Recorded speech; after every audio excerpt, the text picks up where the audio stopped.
E hoje nós vamos estudar os capítulos 8 e 9 do livro de Ezequiel. Ezequiel 8 e 9. Dos capítulos 1 a 7, nós só falamos de quê?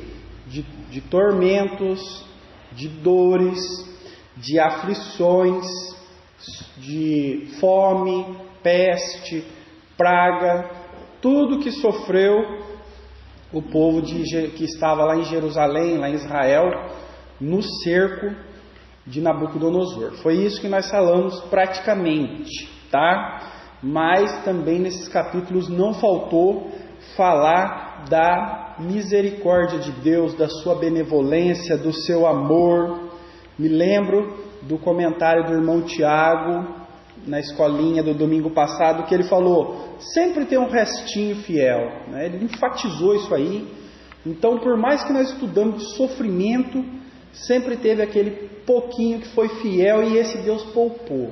E nós vamos ver isso aqui bem explícito nesses dois capítulos, tá bom? E tudo que nós vimos de sofrimento, de dor e tal, podem muitos usar esse texto para dizer: puxa, que esse Deus é amor, esse é o Deus do Velho Testamento, é igual ao do Novo.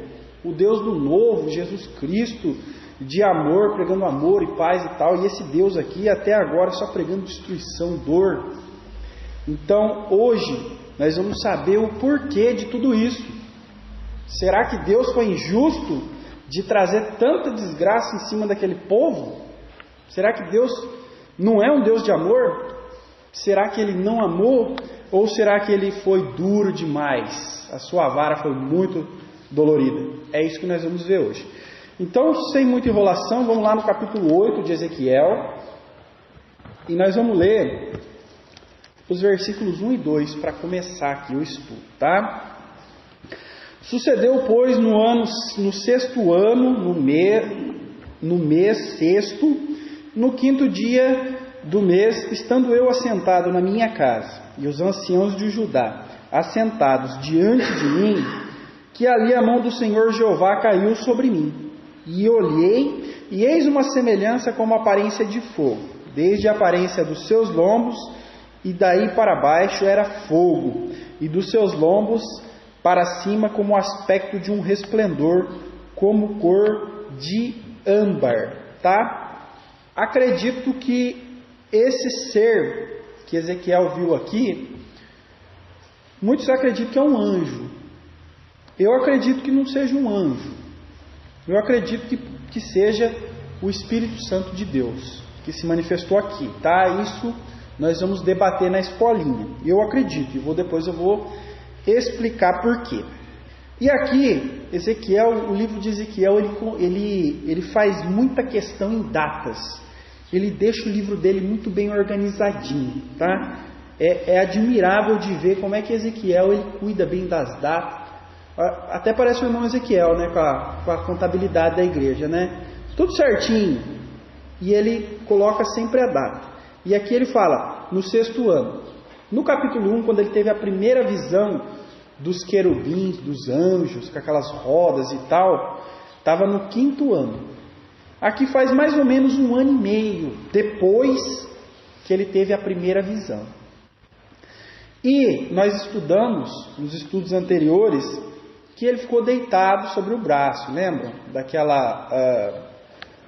Da predição do cerco, que ele ficava deitado, olhando para o tijolo e tal. Então, parece que ele estava ainda nesse período, porque o período ia durar 1 ano e pouco, né? Era 40 dias, né?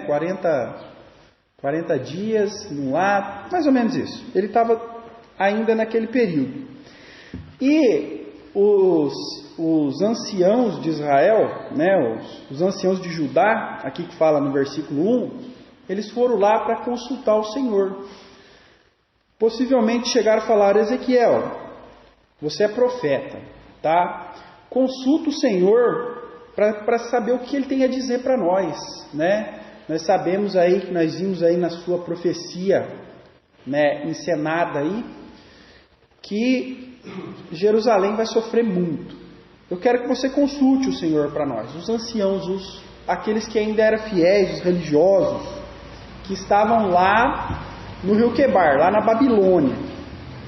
E Ezequiel, ele vai consultar a Deus. Quando ele consulta a Deus, ele tem essa visão.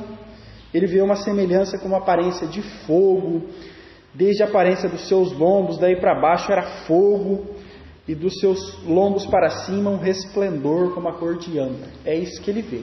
Ele vê uma manifestação da glória de Deus ali, né? Então possivelmente essa cena chegam os anciãos, Ezequiel, consulte a Deus. Vou consultar ao Senhor, vou orar, vou pedir ao Senhor uma resposta. E a primeira coisa que ele vê é essa manifestação. E no decorrer desse capítulo 8, Deus vai dar uma revelação muito grande para Ezequiel.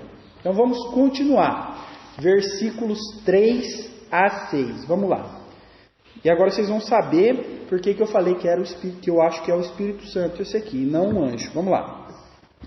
E estendeu a forma de uma mão e me tomou pelos cabelos da minha cabeça. E o Espírito me levantou entre a terra e o céu e me trouxe a Jerusalém, em visões de Deus, até a entrada da porta do pátio de dentro, que olha para o norte, onde estava colocada a imagem dos ciúmes, que provoca ciúmes. E eis que a glória do Deus de Israel estava ali, conforme a semelhança que eu tinha visto no vale. E disse-me: filho do homem, levanta agora os teus olhos para o caminho do norte. E levantei os meus olhos para o caminho do norte, e eis que a banda do norte, a porta do altar, estava a imagem de ciúmes à entrada. E disse-me: filho do homem, vês tu o que eles estão fazendo? As grandes abominações que a casa de Israel faz aqui, para que me afaste do meu santuário, mas verás ainda maiores abominações. Então, depois de ver esse ser que estava refletindo a glória de Deus, ele vê aqui no versículo 3, estendeu a forma de uma mão. A forma, não era uma mão, ele não viu uma mão, ele viu algo parecido com uma mão pegando pelos cabelos dele, tá? Geralmente na Bíblia, quando um anjo vem vem cumprir um mandamento de Deus, uma vontade, vem trazer uma mensagem de Deus, os anjos, eles sempre aparecem em forma humana. Na maioria das vezes, eles têm pés, eles têm mãos, não é assim? Eles podem até aparecer com asas, ou aqueles do capítulo 1 que nós vimos com 4 rostos, mas eles têm um aspecto humano. Esse aqui não. Esse ele tinha uma forma de uma mão. Então eu acredito que esse ser aqui que apareceu, acredito que é o Espírito Santo de Deus. Por esse motivo, algo que nós podemos debater depois, tá? E essa forma de mão pega no cabelo e leva até onde? Leva até Jerusalém. Leva Ezequiel até lá. Não em corpo físico, tá? É uma visão. Olha aqui, ó. Tomou-me pelos cabelos da cabeça e o Espírito, e aqui fala Espírito também em maiúsculo, né? Me levantou entre a terra e o céu e me trouxe a Jerusalém em visões de Deus. Então, o que acontece? Acredito que Ezequiel, na frente dos anciãos, se ajoelhou em oração, começou a orar, e nesse momento ele teve essa visão, mas o corpo dele ficou ali, foi só o Espírito. Igual acontece lá no livro de Apocalipse com o apóstolo João, a mesma coisa, tá? E ele é levado até Jerusalém, e chegando lá no templo, o templo de Salomão, o templo que Deus mandou construir para que ele fosse adorado ali. Ele disse que a presença dele estaria ali, né? Naquele templo. O que ele vê lá? Uma imagem de ciúmes à entrada, bem na porta. O templo, ele tinha 3 câmaras. Tinha a entrada primeira ali, o pórtico, tá? Deixa eu ver se a minha Bíblia não vai ter.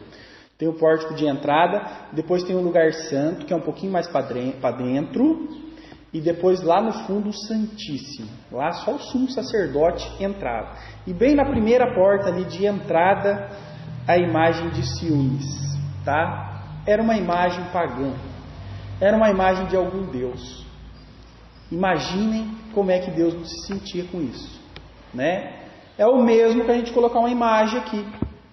Já viram aquele totem dos índios lá, que tem uma águia, um cachorro, não sei o que e tal, a gente colocar um negócio desse aqui e achar que isso vai trazer proteção para nós e achar que vai ser bom para nós alguma coisa dessa. Qualquer tipo de imagem que a gente trazer para dentro da igreja, imagine que Deus vai sentir, né? E foi isso, essa tristeza que Deus sentiu. Olha aqui no versículo 6, como é que Deus fica magoado, chateado com isso, ó. E disse-me: filho do homem, vês tu o que eles estão fazendo? As grandes abominações que a casa de Israel faz aqui, para que me afaste do meu santuário, para que eu me afaste do lugar que eu coloquei para eles, para eu me apresentar para eles, para eu estar com eles, para eles me adorarem. Agora eles colocam deuses estranhos que são falsos, que são mentira, né? E na história de Israel sempre houve essa idolatria. Então Deus, quando Ele julga Jerusalém, Ele está julgando dessa forma dura, porque profanaram a casa dele. É a casa dele. Deus ele tem que ser o único na casa dele. Ele tem que ser o único adorado na casa dele, o único seguido na casa dele. Não pode haver mais nada além de Deus. Nada. Nada. E eles colocaram essa imagem, tá? Vamos lá em 2 Reis, só para nós continuar falando dessa imagem aí. Segundo livro dos Reis, a gente nunca vai lá, é até difícil de achar o livro, ó. Segundo livro dos Reis, vamos lá no capítulo 21, tá? Capítulo 21, vamos ler só o versículo 7, se eu não estiver errado. Vamos ler o versículo 1, só para contextualizar aqui, ó. Tinha Manassés 12 anos de idade quando começou a reinar, e 55 anos reinou em Jerusalém. E era o nome de sua mãe Refisbá, e fez o que parecia mal aos olhos do Senhor. O que ele fez de mal? Que parecia mal aos olhos do Senhor? Muitas coisas. Dentre elas, o que está descrito aqui no versículo 7. Olha aqui, ó. Também pôs uma imagem de escultura do bosque que tinha feito na casa de que o Senhor dissera a Davi a Salomão seu filho: nesta casa e em Jerusalém, que escolhi de todas as tribos de Israel, porei o meu nome para sempre. Então, Manassés, quando reinou sobre Jerusalém, o que ele fez? Ele colocou uma imagem de madeira, um ídolo de madeira no templo. Ele fez o que era mal aos olhos do Senhor. E ele foi castigado por isso, tá? E depois dele, Josias começa a reinar. Depois dele vem o reinado de Josias aqui no versículo 22. E Josias, ele manda queimar essa imagem, destrói essa imagem e joga fora. Quando Josias volta, ele repara toda a adoração em Jerusalém, toda a religião, ele volta a Jerusalém, a adoração verdadeira do Deus vivo, tá? E ele destrói aquela imagem. Mas parece que foi só Josias morrer para eles voltar aquela imagem para o templo. Então nós vemos o quanto que o povo era idólatra. E nós vemos o quanto o povo precisa de uma liderança para guiá-los. O povo precisa. O povo sem uma liderança firme, é isso que acontece. Entrou Manassés, colocou a imagem no templo.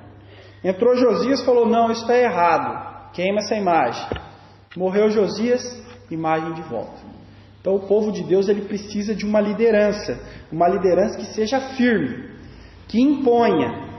Manassés não deixou. Josias foi firme, foi duro, impôs: não, vocês vão seguir a Deus corretamente. Morreu, outra liderança fraca, o povo se desviou, tá? E fizeram isso. Então, um dos motivos de Deus castigar tão duramente o povo é essa imagem.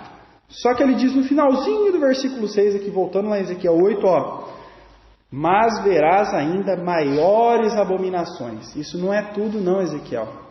Já te mostrei o que está na porta do meu templo, da minha casa. Só que tem coisa pior ainda, tá? Vamos lá. Versículos 7 a 13. Vamos lá.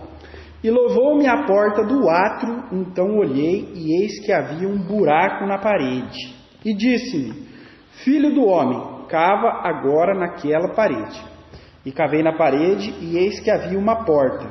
Então me disse: Entra e vê as malignas abominações que eles fazem aqui.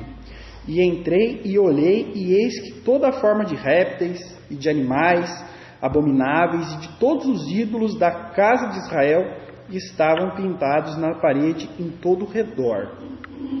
E 70 homens dos anciãos da casa de Israel, com Jazanias, filho de Safã, que se achava no meio deles, estavam em pé diante das pinturas. E cada um tinha na mão o seu incensário, e subia uma espessa nuvem de incenso. Então me disse: Viste, filho do homem, o que os anciãos da casa de Israel fazem nas trevas, cada um nas suas câmaras pintadas de imagens?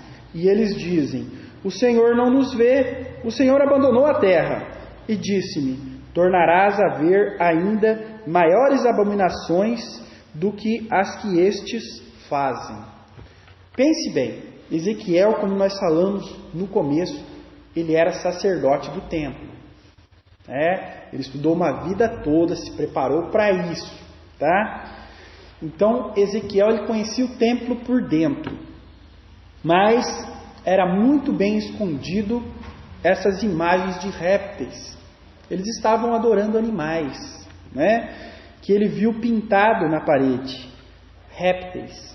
O pintado aqui, se você olhar no original do hebraico, não é pintado com tinta, é esculpido.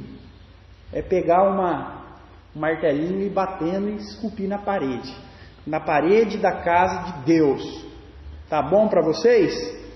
É demais, né? E esses anciãos, possivelmente os profetas, que não era qualquer um que podia ter acesso livre dentro do templo. Possivelmente os sacerdotes, os sacerdotes ali. O que eles faziam? Eles acendiam incenso e adoravam essas imagens. Olha que coisa terrível! Olha que coisa terrível! Imagina, dentro da casa de Deus. É pouco ainda o que eles passaram? O sofrimento que eles tiveram? Não é pouco, não. Não é pouco, não. E eles faziam o quê? Apagavam as luzes, possivelmente fechavam, porque não tinha luz, Apagavam as tochas lá, fechavam as cortinas, ficava tudo bem escurinho e acendiam incenso lá para adorar aqueles répteis esculpidos na parede. E achavam que Deus não estava vendo. Olha aqui, Versículo 12. Então me disse: Viste, filho do homem, o que os anciãos da casa de Israel fazem nas trevas, cada um nas suas câmaras pintadas de imagens? E eles dizem: O Senhor não nos vê. O Senhor abandonou a terra. Deus não está vendo. Será que Deus no escuro não vê o que a gente faz? Se a gente fizer bem no escurinho? Será que não? Daí talvez dá para escapar, não dá? Mas o que Davi fala nos Salmos? Ele diz que o Senhor me conhece desde o ventre da minha mãe. Quando eu ainda era uma massa informe. Quando eu ainda era um embrião na barriga da minha mãe, o Senhor já me conhecia, o meu caráter, a minha personalidade, quem eu era. Quando eu ainda não tinha nem um bracinho, nem uns dedinhos, nem a mãozinha, quando eu era só uma massinha lá dentro do útero da minha mãe, Deus já me conhecia. E esses bobos aqui acham que apagando as luzes Deus não vai ver. Por isso, grandes tormentos tiveram, grande castigo na vida. E para nós também, trazer essa lição para a nossa vida de hoje, Deus está vendo tudo que a gente faz, tá? Não pense que o que você faz na sua casa lá, Deus não está vendo. Não pense que o que você faz onde ninguém está vendo, Deus está vendo. E Deus, Ele trará a luz. O que eles fizeram, escondido, bem quietinho, bem no escurinho, Deus falou para Ezequiel: cava um buraco na parede. Ezequiel, sendo um sacerdote, ele não tinha conhecimento disso, de tão bem escondido que eles faziam, bem camuflado. Cava um buraco na parede. Olha só, Ezequiel não pôde entrar nem pela porta do templo, teve que cavar um buraco na parede, e eu vou mostrar para vocês. Então, tudo aquilo que é feito hoje às escondidas, no escuro, um dia será revelado à luz, aos olhos de todos. Por isso que a gente tem muita responsabilidade no que a gente faz. Tem que tomar cuidado, porque Deus ele pode clarear a qualquer momento o que você está fazendo. Eu estou fazendo, ninguém está vendo, ninguém sabe, ninguém viu. É só eu e o fulano ali, o meu amiguinho. É só eu e ele que sabe disso aqui, está tudo beleza. Um dia Deus vai revelar e você vai ficar envergonhado. E, pior, pode vir uma consequência dura, como nós vamos ver aqui. Consequência pesada, tá bom? E também Jesus ele fala, né? Que os homens amaram mais as trevas do que a luz. Eu não preciso nem falar aqui o capítulo e versículo que todo mundo já conhece. Os homens eram maus, amaram mais as trevas do que a luz. Preferiram ficar nas trevas porque a luz mostrava a obra má deles. Então nós temos que andar na luz. O que a gente faz escondido tem que ser uma coisa que poderia ser feito na frente de todos. Se você tem uma coisa que você não pode fazer na frente dos outros, cuidado. Deus pode revelar os olhos de todo mundo. Muito cuidado. E aqui foram revelados essa idolatria desses anciãos de Israel, tá? Essa idolatria aos répteis, muitas culturas naquela época adoravam répteis, animais. Mas, precisamente, o que mais adorava era o Egito.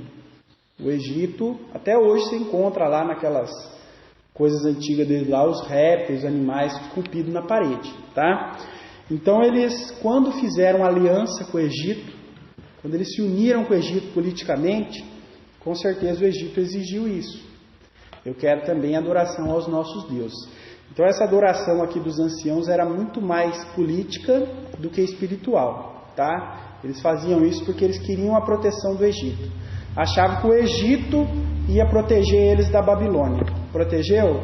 Não. Se eles tivessem confiado em Deus, né? O que Jeremias diz? Maldito é aquele que confia no homem, né? Bendito é o que confia em Deus. Muito bem, continuando, vamos lá. Deixa eu ver aqui se eu estou onde eu estou pensando. Deixa eu ver aqui. Olha aqui, ó, versículo 11. E 70 homens dos anciãos da casa de Israel, com Jazanias, filho de Safã. Quero falar desse Jazanias, filho de Safã. Tá? O Jazanias ele só aparece aqui na Bíblia mesmo. Mas o Safã, não. Vamos voltar lá em 2 Reis, onde nós estávamos? Segundo livro dos Reis. Nós estávamos no capítulo 21, né? E no capítulo 22, Josias ele começa a reinar, tá? E vamos ler do capítulo 22, vamos ler aqui o versículo 3. Olha o que diz aqui, ó. Sucedeu, pois, que no ano 18º do rei Josias, o rei mandou o escrivão Safã, filho de Azalias, filho de Mesulão, à casa do Senhor, dizendo: sobe a Ilquias, o sumo sacerdote, para que tome o dinheiro que se trouxe à casa do Senhor, o qual os guardas do umbral da porta juntaram o povo. Então, Safã, o pai de Jazanias, voltando lá em Ezequiel 8, ele ajudou o rei Josias a recuperar a adoração verdadeira lá em Israel. Ele ajudou, certo? Ele foi um dos homens que tomou iniciativa, junto com o rei Josias, de recuperar a verdadeira adoração a Deus. E o filho dele já estava apostatado. Percebem? Vocês percebem como não adianta nada o pai de vocês ser fiel?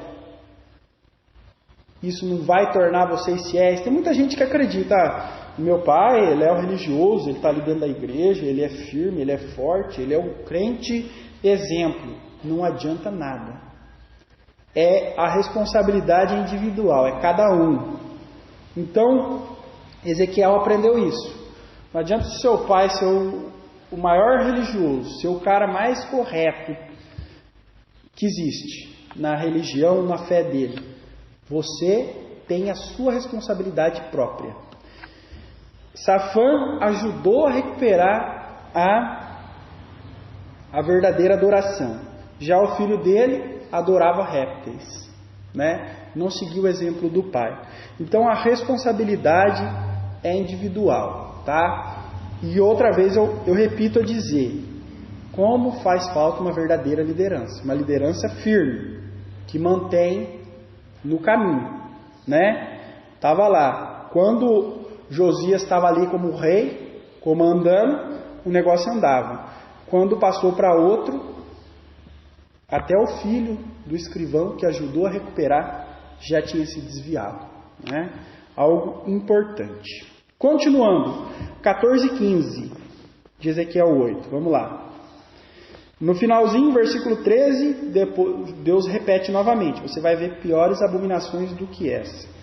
Versículo 14:15, e levou-me à entrada da porta da casa do Senhor, que está à banda do norte, e eis que estavam ali mulheres assentadas chorando por Tamuz, e disse-me, viste, filho do homem, verás ainda abominações maiores do que estas, tá bom?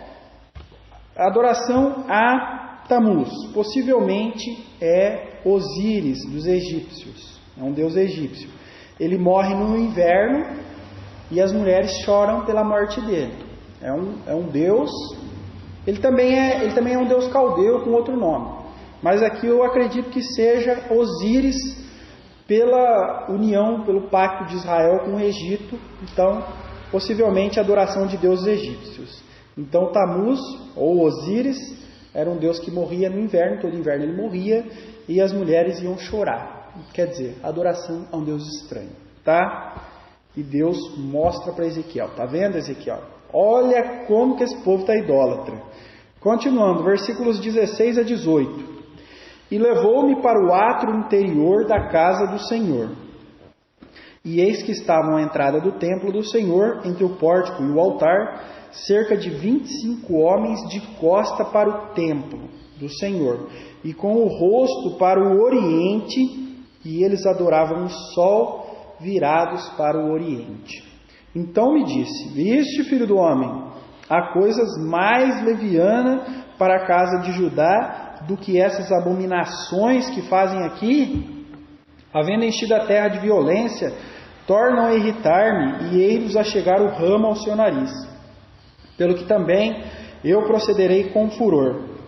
O meu olho não poupará, nem terei piedade, ainda que me gritem aos ouvidos com grande voz, eu não os ouvirei. Adoração ao Deus Sol, tá? Deus Sol era um dos mais adorados e é até hoje, tá bom? Para as religiões ocultistas, para as religiões pagãs, para muitas religiões ainda o Sol é adorado, como se fosse um Deus. Não é simplesmente uma bola de fogo lá no céu que ilumina e dá calor. Eles acreditavam que era um Deus e ainda essa adoração ainda existe até hoje. E eles viravam de costas, olha aqui, ó, no versículo 16, bem no finalzinho, de costas para o templo do Senhor e com o rosto para o oriente. E eles adoravam o sol virados para o oriente. Viravam as costas para o templo de Deus, para a casa de Deus, para adorar o sol. O oriente, possivelmente quando ele estava se pondo, né? Se põe no oriente, né? Bom, ou quando se estava se pondo ou quando estava nascendo. O negócio era, eles estavam adorando. Eu acho que é quando ele estava se pondo, né? Quando ele estava indo embora. A gente pode discutir isso. Mas viravam as costas para o templo de Deus para adorar o Deus Sol. Então, nós vemos que todo esse sofrimento, amargor que passou a nação de Israel, a Jerusalém, no cerco, toda aquela dor que eles passaram, realmente eles tinham muita culpa nisso. Realmente toda a culpa era deles. Realmente a varada de Deus foi dura aqui neles, muito pesada, mas eles mereciam. Eles tinham que passar por isso, para voltar para Deus. Nós vemos que todo castigo de Deus, como Pai amoroso que é, sempre é para que seus filhos voltem, para que seus filhos se arrependam e voltem para Ele. E a adoração estava muito corrompida, muita idolatria, tá? E nos dias de hoje, encerrando aqui o capítulo 8, trazendo essa mensagem para os nossos dias, né? Será que nós também não trazemos ídolos para a casa de Deus? Não choramos por deuses estranhos? Não fazemos adoração a deuses escondidinho no escuro? Ou não viramos as costas para o templo para adorar um Deus que não existe? Né? Dessa forma aqui eu sei que não. Dessa forma eu confio nos irmãos que não fazem. Que ninguém tem um ídolo, ninguém tem uma imagem na sua casa, que ninguém chora um Deus que morreu, que ninguém tem uns répteis lá pintados no seu quarto para adorar, e que ninguém adora o sol, tá? Mas hoje nós podemos ter outros deuses bem escondidinhos, tá? E às vezes nós mesmos podemos até não perceber que são deuses que nós estamos adorando. Muito cuidado para não trazer deuses para o templo de Deus, tá? Qualquer coisa que você coloque na frente de Deus é um ídolo. Qualquer coisa que seja para você mais importante do que Deus é um ídolo, tá? Pode ser o esposo, a esposa, os filhos, um carro, algo que você gosta, algo que você deseja. Nada disso pode passar na frente de Deus, né? Paulo, lá no Novo Testamento, ele fala que tudo me é lícito, né? Nós podemos desfrutar, nós podemos ter o prazer, desfrutar das coisas que tem no mundo, né? Nós temos esse direito, desde que isso não esteja na frente de Deus. Nós podemos ter um carro bom, nós podemos ter uma casa muito boa, nós podemos comer uma comida muito saborosa. Tudo isso nos é lícito, mas só convém quando está depois de Deus, quando Deus está em primeiro. E isso é uma lição que serve para todos aqui, ninguém está acima disso, principalmente para mim, tá? É algo muito importante a se pensar. Duras consequências tiveram os israelitas com isso, e não pense que nós também não podemos sofrer, não pense que nós também não podemos cair nas mãos de Deus, tá? Então cuidado para não trazer ídolos para a casa de Deus. Aqui somente Deus é adorado. Fora daqui também. Em todo lugar. Deus em primeiro. E as coisas do mundo vamos desvencilhando, vamos tirando. Como fez Josias. O rei, um líder firme, um líder sincero, que andava de acordo com a vontade de Deus. Ele fez o que era reto diante dos olhos de Deus. Se livrou dos ídolos, da idolatria. E nós também, cada dia. Pode crer que tem um ídolo com você aí.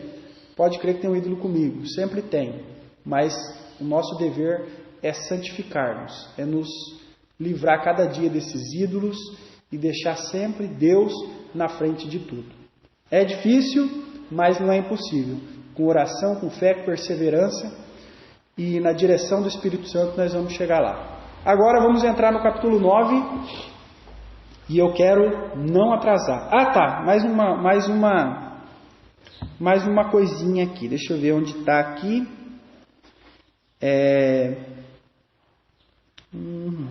Aqui, ó, versículo 17. Vamos ler só no finalzinho do versículo 17. Havendo enchido a terra de violência, tornam a irritar-me, e ei-los a chegar o ramo ao seu nariz. Chegar o ramo ao seu nariz. O que seria isso? Melhores traduções dizem chegar o fedor ao meu nariz. Tá? Melhores traduções trazem isso, tá? E realmente é o que a cultura judaica estava querendo dizer aqui.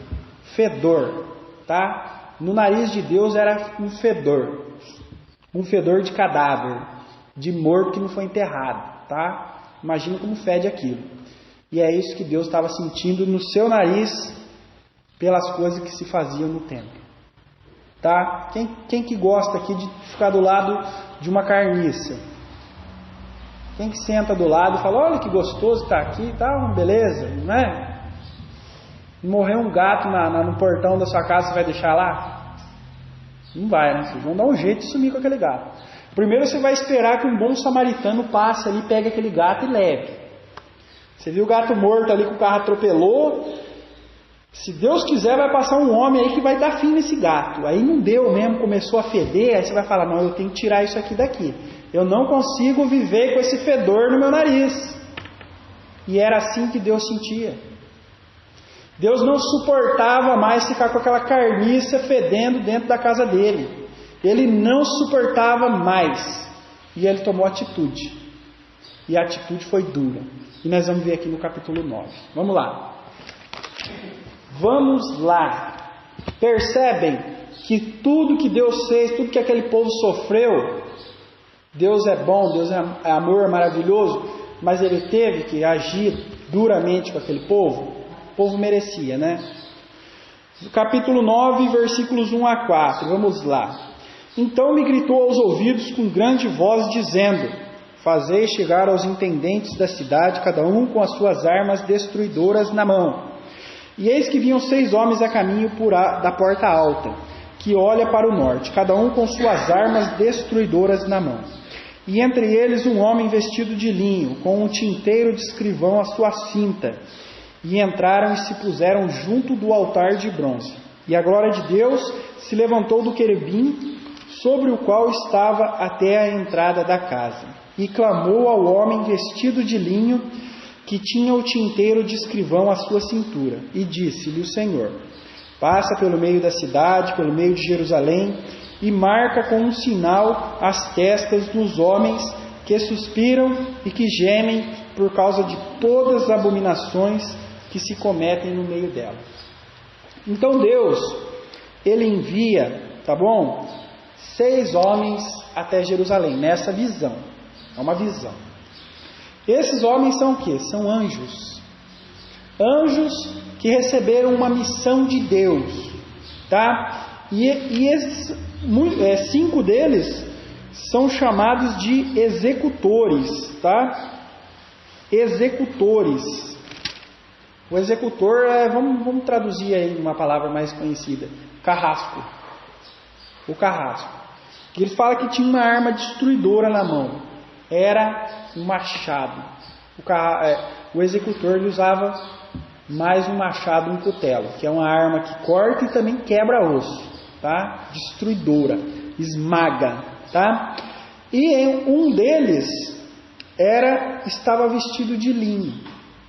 Linho naquela época representava pureza, tá? Uma roupa limpa. Porque a roupa de algodão, o calor lá é muito forte, eles suavam muito, ficava molhado de suor, e lá é uma terra árida, né? Juntava poeira, era uma roupa muito mais suja. Já o linho, ele não dá transpiração, era uma roupa mais leve e a sujeira não gruda. Então, representando pureza.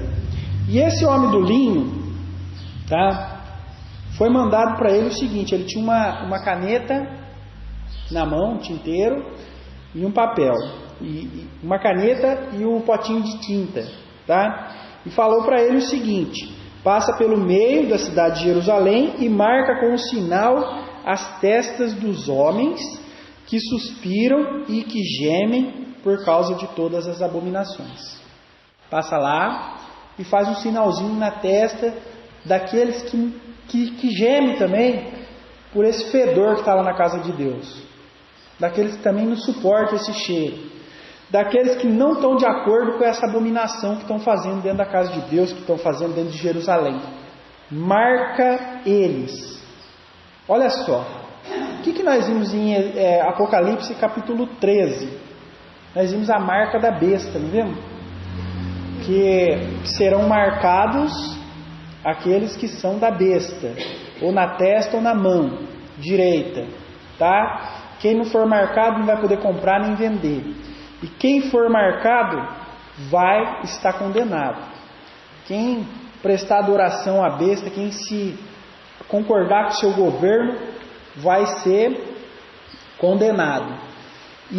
E o Satanás, lá o anticristo, ele marcou os deles. Nos últimos tempos vai marcar o que é dele. E aqui Deus marca o que é seu também. Essa é a marca de Deus. Os fiéis. Aquele restinho que permaneceu fiel. Aquele restinho que eu acredito que não frequentava mais o templo. Eles não iam mais porque eles não suportavam chegar na porta do templo e ver uma imagem, eles não suportavam ver mulheres adorando Deus não sei do que, eles não suportavam ver adoração ao sol. Eu acredito que esses aqui nem no templo entravam mais, porque eles falavam: se lá não se está mais adorando Deus verdadeiro, eu não vou lá. Eu não vou lá, né? E é por isso que a gente fala, por isso que lá no Novo Testamento nós vemos: sair dela, povo meu. Essa igreja que está aqui hoje, se ela deixar de pregar Cristo, vaza. O dia que isso aqui virar show gospel, com musiquinha, com bateria aqui dentro e coisa, e começar com revelação e essas coisas aí, estranhas à palavra de Deus, some daqui. Some daqui, porque a ira de Deus vai cair aqui. Não importa que a igreja é batista, não importa que o irmão lá, o pastor, como é que chama ele? Montgomery lá, ele veio aqui e organizou e ensinou, né, como seria uma igreja biblicamente batista. Se ela apostatou, sai fora. Eu acredito que esses aqui saíram fora do templo também, não suportava aquele fedor que estava lá. Versículos 5 a 8. E aos outros disse, ouvindo eu: passai pela cidade após ele e feri, não poupe o vosso olho, nem os compadeçais. Matai velhos e mancebos e virgens e meninos e mulheres, até exterminá-los. Mas a todo que tiver o sinal não vos chegueis. Começai pelo meu santuário. E começaram pelos homens mais velhos que estavam diante da casa.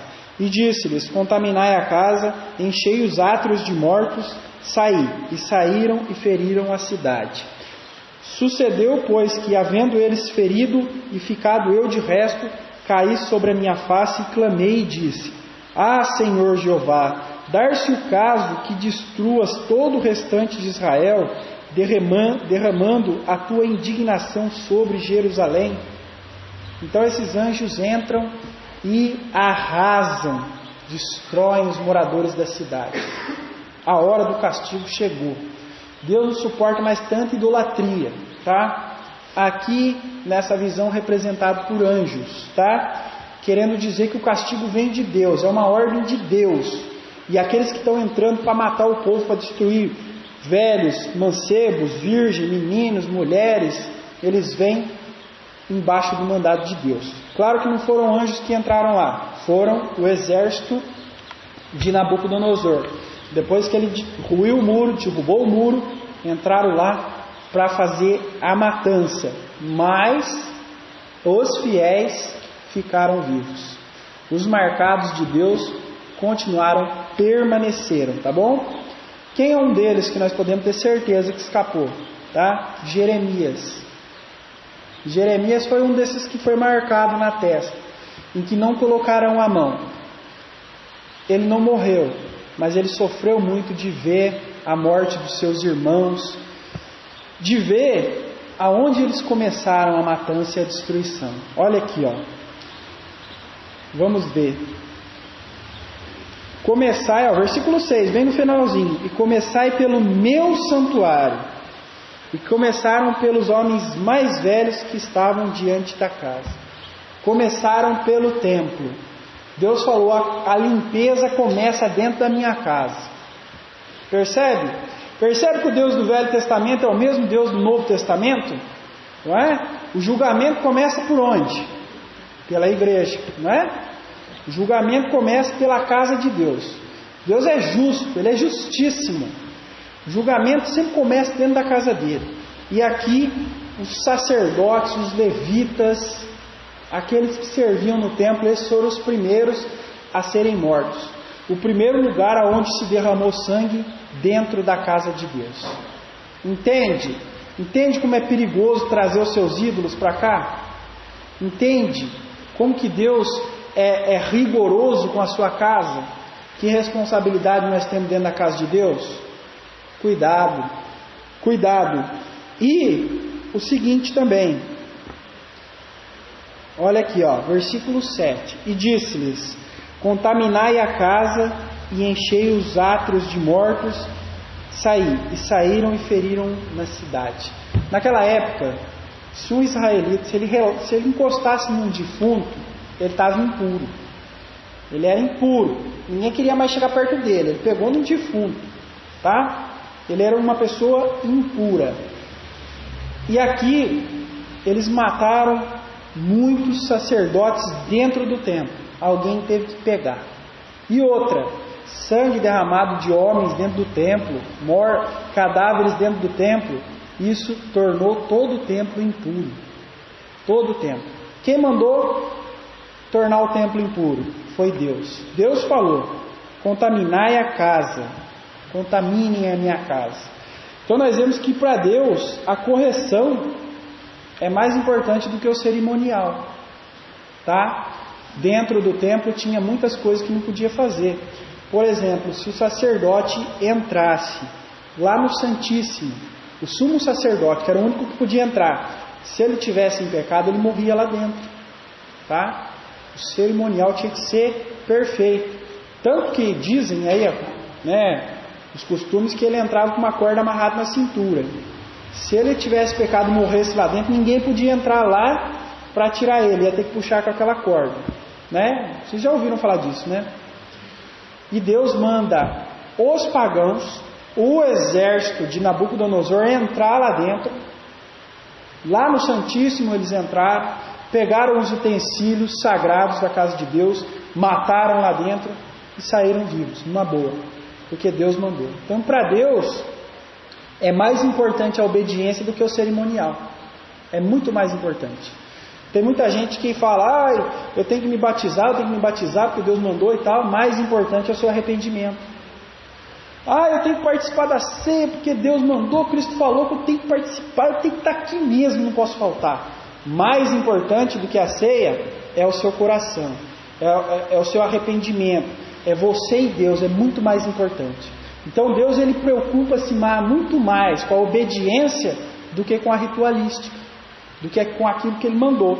Porque ele mandou que o templo fosse limpo, mas aqui ele manda que sujem, que contaminem a casa de Deus pela ira. E o povo aprendeu que é muito mais importante a obediência a Deus, a sua sinceridade dentro do seu coração, do que a ritualística. Passei até, né? Vamos lá, vamos encerrar então. Versículos, nós lemos até o 8, 9 a 11 para encerrar. Então me disse: a maldade da casa de Israel e de Judá será grandíssima, e a terra encheu-se de sangue, e a cidade se encheu de perversidade. Eles dizem: o Senhor deixou a terra, o Senhor não veio. Pois também quanto a mim, não poupará o meu olho, nem me compadecerei sobre a casa deles, farei recair o seu caminho. Eis que o homem que estava vestido de linho, e cuja cinta estava o tinteiro, tornou com a resposta, dizendo: fiz como me mandaste. Então o tinteiro fala: eu obedeci a ordem do Senhor. O povo diz: Deus não está mais aqui, Deus não nos vê mais. Ele provou que vê as maldades do povo, castigou duramente, mas os fiéis permaneceram. Esta é a mensagem do livro de Ezequiel para as nossas vidas hoje, capítulos 8 e 9.